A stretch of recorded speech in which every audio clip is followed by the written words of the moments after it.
Hi, good evening. In this video, we are going to discuss about identifying and recognizing warning signs of child abuse and neglect in India. This presentation highlights the critical need to identify and address various forms of child abuse and neglect in India, including physical, sexual, and emotional abuse as well as neglect. Over 53% of Indian children have experienced sexual abuse, underscoring the urgency of early recognition of to safeguard of their well-being. Types of child abuse and neglect in India: physical abuse, sexual abuse, emotional abuse, neglect, medical abuse. So in this physical abuse, international infliction of bodily injury or harm such as unexplained bruises, burns or fractures.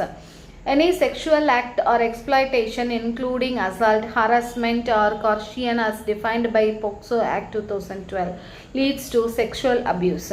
Consistent patterns of verbal assault, isolation, belittling or other behaviors that harm a child's psychological well-being. Failure to provide essential basic needs like food, shelter, clothing, education or necessary medical care leads to neglect. So, fabricating or inducing illness or repeatedly seeking medical care for fabricated symptoms causing harm to the child. So, for this legal framework protecting children in India, Juvenile Justice Act, POCSO Act, Indian Penal Code contains various sections that criminalize acts of abuse, cruelty and abandonment of children, and Immoral Traffic Prevention Act combats the trafficking of persons including children for exploitation.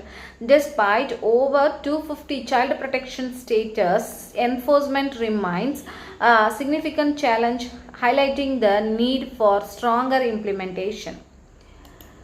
Warning signs of child sexual abuse. So, sudden withdrawal, age inappropriate sexual behavior, extreme mood swings or regression leads to behavioral changes.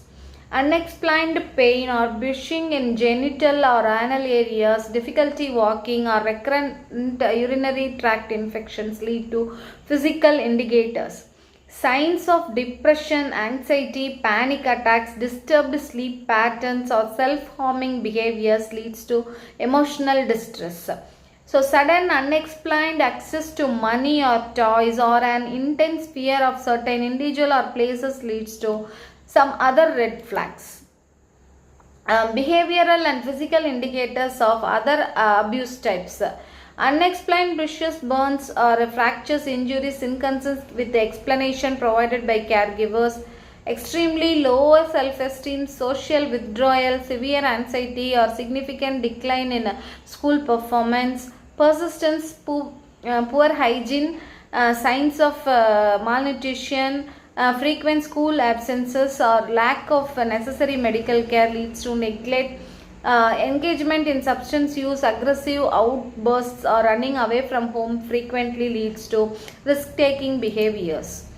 So, abuse by known persons may a significant majority of abuse cases involve perpetrators who are known to the child, such as family members, relatives or trusted caregivers. Cultural taboos. Strong cultural taboos surrounding discussions on sexuality and private matters often hinder children from disclosing abuse and adults from addressing it.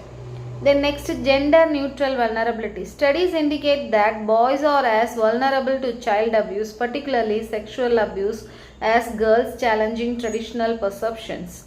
Socioeconomic factors. Poverty, lack of parental supervision due to migration for work, and unstable family environments increase a child's vulnerability to abuse. Challenges in recognizing and reporting abuse. So the first one is fear and disbelief. Children often fear not being believed or being blamed, especially when the abuser is a family member or trusted adult. The next one is lack of awareness. Many adults lack adequate awareness about the subtle signs of abuse as well as the available legal and support mechanisms. Low conviction rates. Despite legal frameworks, the conviction rates for child sexual offences remain low, which can deter reporting. The next one is need for sensitive approaches. A critical need exists for sensitive, gender neutral and child centered approaches in handling disclosure and legal processes to support victims effectively. So, easy identification and intervention are paramount to preventing long-term harm to child victims of abuse. It is essential to recognize the diverse warning signs across all types of abuse and behavioral indicators. Strengthening public awareness of existing laws and reporting mechanisms is crucial for effective protection. We must collectively promote safe environments where children feel empowered to speak up without fear.